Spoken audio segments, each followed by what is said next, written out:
Then, introduce yourself. I'm Annalyn Gahete. I'm 32 years old. I'm single. I have 2 kids, 6 years old and 2 years old. My religion is Roman Catholic.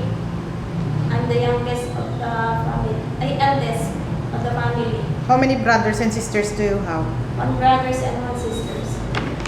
What is your educational attainment? High school graduate. And are you an ex-abroad? No, ma'am. So do you have an experience before here in the Philippines as a helper? Yes, ma'am. How long? 6 years, ma'am. How many members of the family did you serve? 3, ma'am. Who are the 3 members? 1 couple and 1 newly born baby. How old are you? Is it a girl or a boy? Girl, ma'am. Girl. So do you need to take care of the baby here? Yes, ma'am. How do you take care of her? Taking a bath, ma'am. Feeding her, feeding her diapers, ma'am. Feeding milk Feeding milk, ma'am. and changing diapers as well.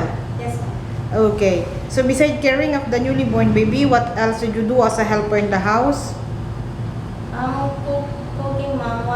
Washing her clothes and cleaning the house, ma'am. You go to market? Yes, ma'am. How many times you go to market in a week? Once a week, ma'am. Once a week. Okay. Why do you want to work in Hong Kong for now? For the future of my family, And who will look for your 2 kids if you're going to Hong Kong? my husband, You have a husband or live-in partner? live-in partner. How long you've been together? 8 years, ma'am. So there's no plan yet in getting married for now? Not yet. Okay. How long you want to work in Hong Kong? For as long as my employer want, Okay, your day off will not fall on Sunday. You will be given only weekdays off. Is that okay for you? yes, ma'am. Are you willing to share room with other helper or share room with the baby or kid? Yes, ma'am. Are you willing to share job with other helper? Yes, ma'am. Can you handle naughty kids? Yes, ma'am. Are you afraid of any pet? Are you afraid? No, ma'am. Okay. And if ever there's a newly born baby that you need to take care, are you willing also? Yes, ma'am. You love kids? Yes, ma'am. Okay.